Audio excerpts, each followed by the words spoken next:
program ini? Kalau menurut saya itu yang paling kerasa itu kita jadi lebih mikir sebelum kerja.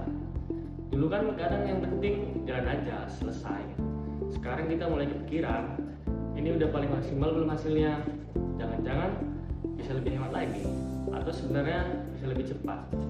Contoh di lapangan juga mulai kelihatan, panen lebih rapi, proses di pabrik lebih irit-irit dikit, di retail barang nggak lama diam. Jadi bukan perubahan besar, tapi lebih ke kebiasaan kecil yang mulai berubah. Gimana cara kita bisa jalan cepat atau speed tapi tetap aman dan gak asal? Ini sih kuncinya cepat, tapi jangan panik. Karena speed itu harus tetap ditemani sama productivity and cost effectiveness. Jadi yang kita lakuin itu yang ribet-ribet dipotong supaya biar lebih cepat. Yang berpotensi bikin ulang kerjaan kita hindari biar nggak buang-buang waktu.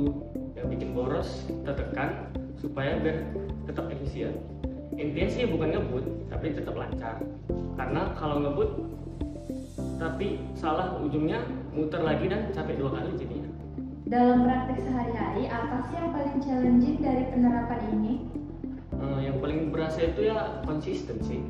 Karena kadang di lapangan itu yang pertama itu lagi ngejar cepat atau speed, takut kualitasnya turun. Lagi hemat atau cost effectiveness, takut hasilnya belum maksimal. Yang terakhir itu mau maksimal tapi jadi lama. Nah, di situ kita harus mulai terbiasa nih ambil keputusan cepat tapi tetap balance. Dan jujur aja, ini bukan soal sistem sih, lebih ke kebiasaan kita yang mulai di-upgrade pelan-pelan. Gitu guys.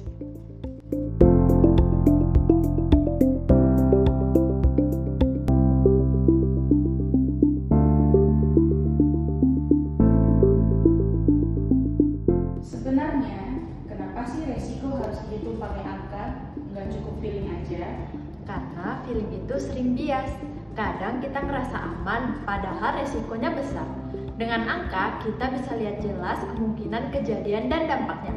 Jadi, keputusan yang diambil lebih masuk akal dan ke asal tebak. Intinya biar nggak kaget di belakang. Bedanya expected loss sama unexpected loss itu apa sih gampangnya? Gampangnya gini, expected loss itu kerugian yang memang udah biasa kejadian. Jadi udah bisa diprediksi dan diantisipasi. Kalau unexpected loss itu yang di luar kebiasaan, yang kadang bikin kaget.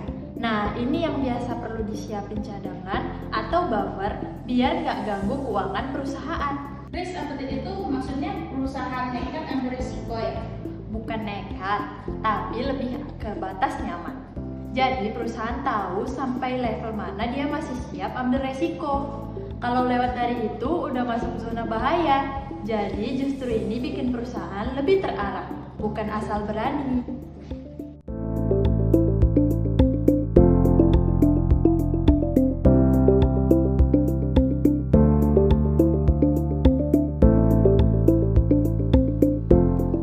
Sebenarnya kenapa sih sekarang banyak yang pindah ke cloud?